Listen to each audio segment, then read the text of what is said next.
Hello friends, hi, नमस्कार, welcome to my YouTube channel. मैं रूपाली आप सभी का अपने यूट्यूब चैनल में बहुत बहुत स्वागत करती हूं। और आज मैं जो प्रैक्टिस सेट लेकर आई हूं वो हमारा सीटेट का हिंदी का प्रैक्टिस सेट है। तो आप सब हमारे इस प्रैक्टिस सेट को ज़रूर सॉल्व करें और इससे क्या होगा, आपको एग्ज़ाम में बहुत ही हेल्पफुल होने वाली है ये वीडियो। तो आइए चलते हैं। सबसे पहले यहाँ पर गद्यांश को हम पढ़ेंगे, क्योंकि सीटेट के एग्ज़ाम में क्या होता है, गद्यांश और पद्यांश से क्वेश्चन आपको सॉल्व करने होते हैं। तो गद्यांश हमारा प्रश्न नंबर 91 से लेकर 99 तक की क्या है, तो यहाँ पर आपको गद्यांश से आंसर करना है। आइए गद्यांश को पहले देख लेते हैं कि गद्यांश कहता है 22 दिसंबर 1939 को श्री धन सिंह नागरकोटी का घर रिसने लगा। मल्ली ताल में दाहिने ओर बने कुछ घर भी रिसने लगे। जाड़ों के दिनों में रिसना कम ही होता है, पर अब की पता नहीं क्यों पहाड़ी पर बने घरों में से इस रिसाव के कारण ठंड का प्रभाव कुछ ज़्यादा ही होने लगा है। संतोष की यह बात थी कि शाम तक पानी का जोर हल्का पड़ने लगा, पर रात को जो बर्फ़ गिरनी शुरू हुई तो अगले दिन तक थमने का नाम नहीं लिया। 24 दिसंबर की शाम तक आकाश खुल गया और लोग वाइट क्रिसमस या श्वेत बड़ा दिन मनाने की तैयारी में जुट गए। बड़ा दिन जब आया तो सूर्यदेव के दर्शन हुए। छतों पर बर्फ़ खिसक गिरकर घरों के सामने जमा हो गई थी। उसे हटाकर रास्ता साफ किया गया। पिघलती बर्फ़ के कारण हाथ कांपने वाली सर्दी में भी लोगों का उत्साह कम नहीं हुआ और परस्पर क्रिसमस की शुभकामनाएं और डालियों का आदान प्रदान करने लगे। तापमान 0 से 3 डिग्री नीचे हो गया था। पानी की आपूर्ति नलों के भीतर पानी के जमने से उनके फट जाने तक की रुक गई थी। आइए चलते हैं अब क्वेश्चंस की ओर। क्वेश्चन नंबर 91 कहता है गद्यांश में क्रिसमस के लिए वाइट क्रिसमस शब्द इसलिए आया क्योंकि क्रिसमस के अवसर पर सब लोग सफ़ेद रंग के कपड़े पहनते हैं। क्रिसमस के अवसर पर सब लोग सफ़ेद केक खाते हैं। क्रिसमस के अवसर पर बहुत बर्फ़ पड़ी थी। क्रिसमस का असली नाम यही है। तो 91 का जो राइट आंसर है वो है ऑप्शन नंबर सी, क्योंकि इस दिन क्या हुआ था, बहुत ज़्यादा बर्फ़ पड़ी थी। अगले क्वेश्चन की ओर चलते हैं। अगला क्वेश्चन है जाड़े के दिनों में पानी का रिसना क्या है। तो ऑप्शन की ओर पहले देखते हैं। हमेशा ज़्यादा होता है, इस बार ज़्यादा था, कभी कभी होता था, इस बार कम था। तो प्रश्न नंबर 92 का जो सही उत्तर होगा वो होगा इस बार क्या था, ज़्यादा था। अगला प्रश्न है इस से लिया गया, संतोष की क्या बात थी। शाम को ठंड का प्रभाव ज़्यादा नहीं था, सुबह ठंड का प्रभाव बिल्कुल नहीं था, शाम को बारिश रुक गई और शाम को बारिश कम होने लगी। तो 93 का जो सही उत्तर है वो है ऑप्शन नंबर डी, शाम को क्या हो गई, बारिश कम हो गई। अगले क्वेश्चन की ओर चलते हैं। गद्यांश के अनुसार बर्फ़ कब पड़ना शुरू हुई। 22 दिसंबर की शाम से, 22 दिसंबर की सुबह से, 24 दिसंबर की शाम से या 24 दिसंबर की सुबह से। तो गद्यांश में सीधा सीधा लिखा आपको बताया है ऑप्शन नंबर 1, यानी 22 दिसंबर की शाम से क्या हुआ, बर्फ़ पड़ना शुरू हो गई। अगला क्वेश्चन है पानी की आपूर्ति क्यों नहीं हो पाई। पानी पर्याप्त मात्रा में नहीं था, पानी नलों में जम गया था, पानी फट गया था, बर्फ़ धीमी गति से पिघल रही थी। तो क्वेश्चन नंबर 95 का जो सही उत्तर है वो क्या है, नलों में क्या हो गया, पानी जम गया। ऑप्शन नंबर बी यहाँ पर सही है। अगले क्वेश्चन की ओर चलते हैं। गद्यांश के आधार पर कहा जा सकता है कि पहाड़ों का जीवन आसान है, पहाड़ों पर हमेशा त्यौहार मनाए जाते हैं, पहाड़ों पर जीवन व्यतीत करना कठिन होता है, या पहाड़ों पर हमेशा बर्फ़ जमी रहती है। तो 96 का सी वाला ऑप्शन सही होगा, क्योंकि वहाँ का जीवन यापन करना बहुत ही क्या है, डिफ़िकल्ट है, कठिन है। अगले प्रश्न की ओर चलते हैं। अगला प्रश्न है हमारा, हाड़ कँपाने वाली सर्दी से आशय है क्या है। होंठ कँपाने वाली सर्दी, हाथ कँपाने वाली सर्दी, सिर कँपाने वाली सर्दी, हड्डी कँपाने वाली सर्दी। तो 97 का जो सही उत्तर है, हाड़ का मतलब हड्डी कँपाने वाली जो सर्दी है वो। अगले क्वेश्चन की ओर चलते हैं। अगला क्वेश्चन है उत्साह शब्द है भाववाचक संज्ञा, सकर्मक क्रिया, गुणवाचक विशेषण या फिर संबंधवाचक सर्वनाम। तो 98 का जो सही उत्तर है वो है ऑप्शन नंबर 1, भाववाचक संज्ञा। अगले क्वेश्चन की ओर चलते हैं। घर का बहुवचन रूप है घरों, घर, घरें, घराएं। तो यहाँ पर जो बहुवचन रूप है वो क्या होगा? घरों। ऑप्शन नंबर ए यहाँ पर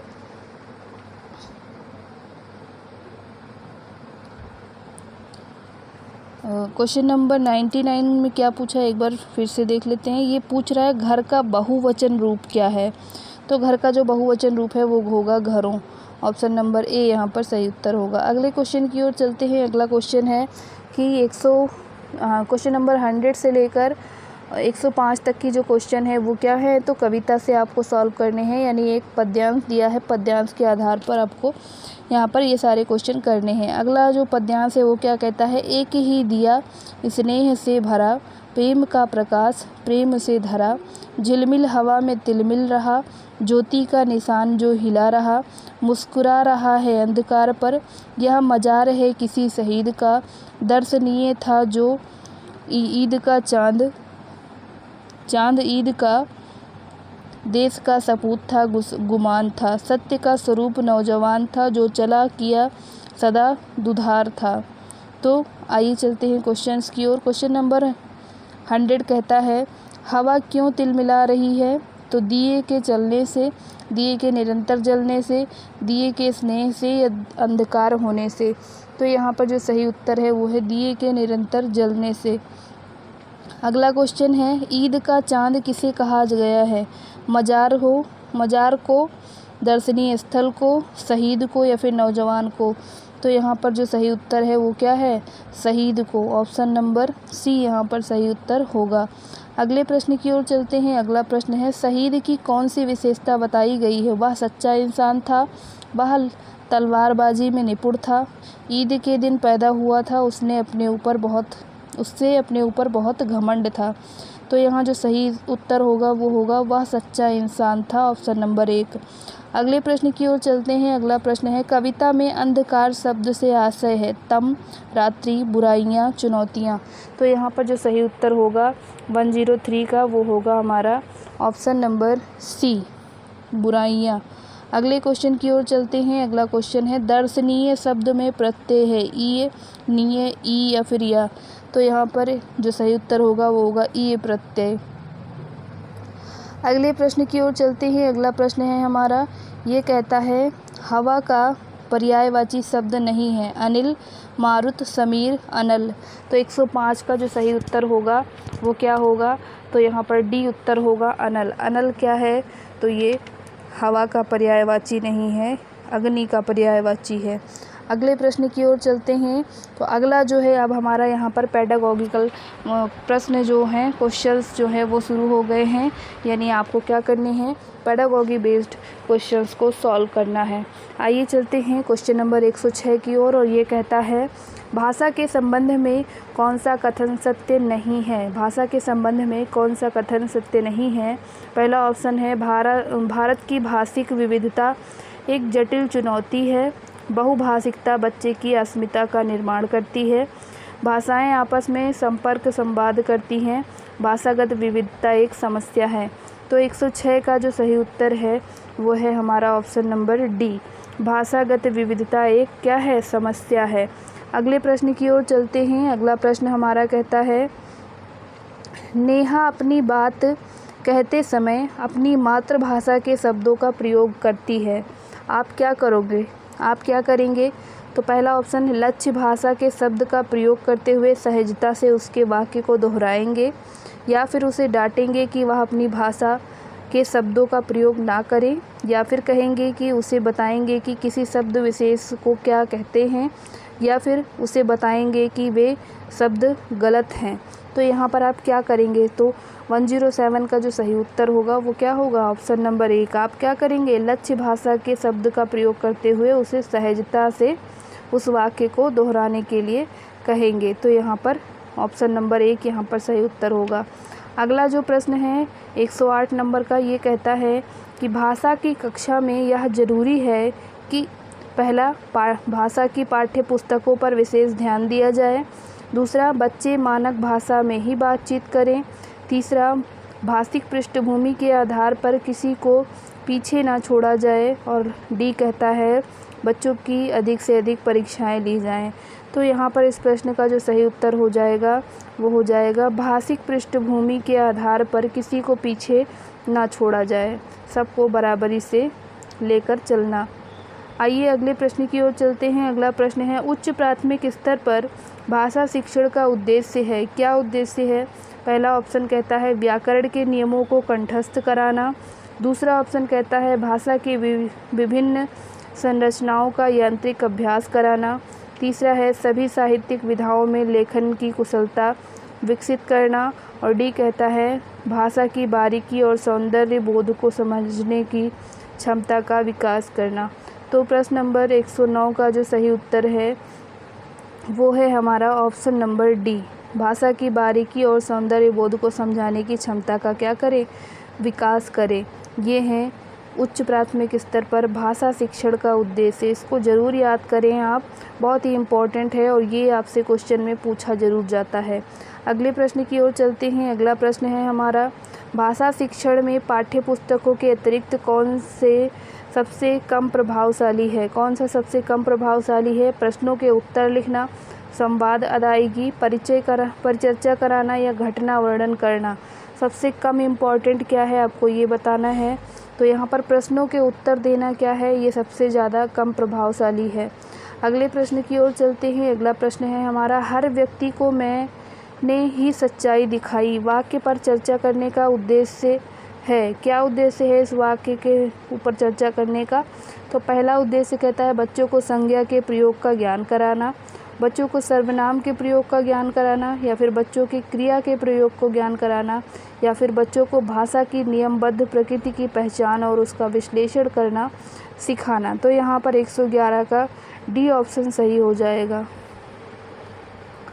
अगले प्रश्न की ओर चलते हैं और अगला प्रश्न है हमारा लेखन क्षमता का विकास करने के संदर्भ में आपके लिए सबसे अधिक महत्वपूर्ण है। क्या महत्वपूर्ण है?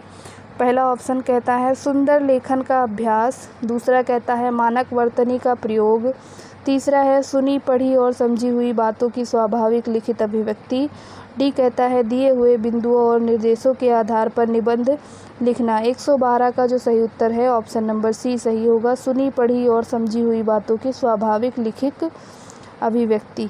अगले क्वेश्चन की ओर चलते हैं। अगला क्वेश्चन है भाषा की पाठ्य पुस्तकों में हिंदीतर भाषाओं को भी जगह मिलनी चाहिए। इस कथन के समर्थन में कौन सा तर्क काम करेगा? इससे भाषाओं के बीच द्वंद्व नहीं होगा, इससे भाषागत विविधता को सही रूप से संबोधित किया जा सकता है, इससे भारत की सभी भाषाओं को स्थान दिया जा सकेगा और इससे त्रिभाषा का सूत्र पालन किया जा सकता है। तो यहाँ पर जो सही उत्तर होगा 113 के लिए वो क्या होगा? ऑप्शन नंबर बी सही होगा, इससे भाषागत विविधता को सही रूप से संबोधित किया जा सकता है। अगले प्रश्न की ओर चलते हैं। अगला प्रश्न है हमारा पूरक पठन सामग्री का उद्देश्य है। पहला ऑप्शन कहता है भाषा की नियमबद्धता को सिखाना, दूसरा ऑप्शन है शिक्षक की सहायता से बच्चों को पढ़ना सिखाना, दूसरा ऑप्शन है द्रुत गति से पठन की योग्यता का विकास करना और तीसरा ऑप्शन है सहपाठियों की सहायता से पढ़ना सीखना। तो यहाँ पर 114 का जो सही उत्तर है ऑप्शन नंबर सी सही है, द्रुत गति से पठन की योग्यता का विकास करना। अगले प्रश्न की ओर चलते हैं। अगला प्रश्न है हमारा हिंदी भाषा के प्रश्न पत्र में आप किस सवाल को सबसे बेहतर मानते हैं? पहला ऑप्शन है संज्ञा की परिभाषा बताइए, लाल बहादुर शास्त्री के बचपन का क्या नाम था, बाबा भारती क्यों उदास थे, या फिर अगर आप बाबा भारती की जगह होते तो क्या करते। तो यहाँ सबसे ज़्यादा जो सही क्वेश्चन होगा वो क्या होगा कि आप उनकी जगह होते तो क्या करते।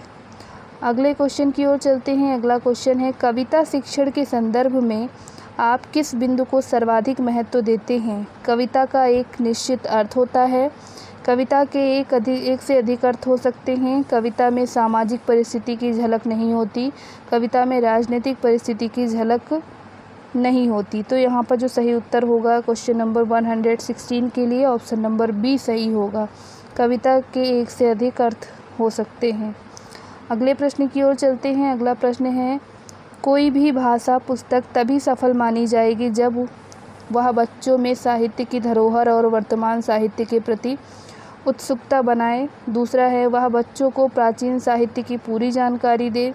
तीसरा ऑप्शन है वह बच्चों को व्याकरण के नियमों से परिचित कराए।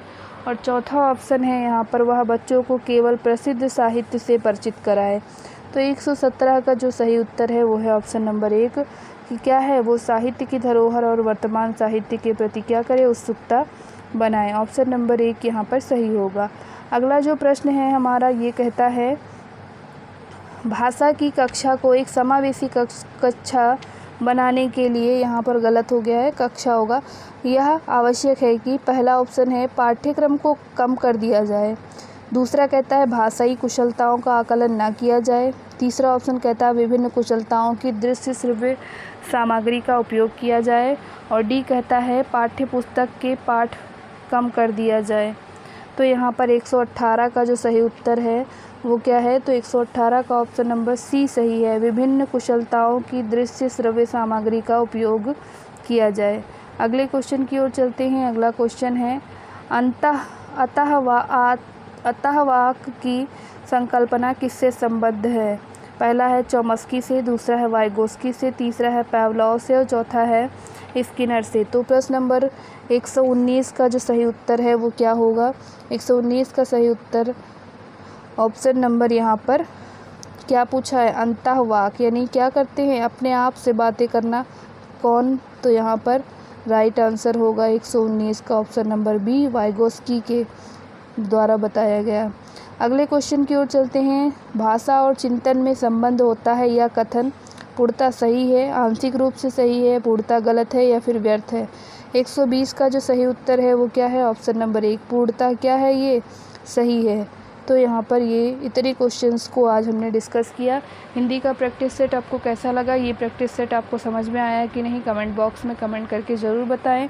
और ऐसी ही जानकारी भरी वीडियोज़ के लिए आप हमारे साथ बने रहिए। यूट्यूब चैनल को सब्सक्राइब करिए। Thank you for watching. नमस्कार, जय हिंद।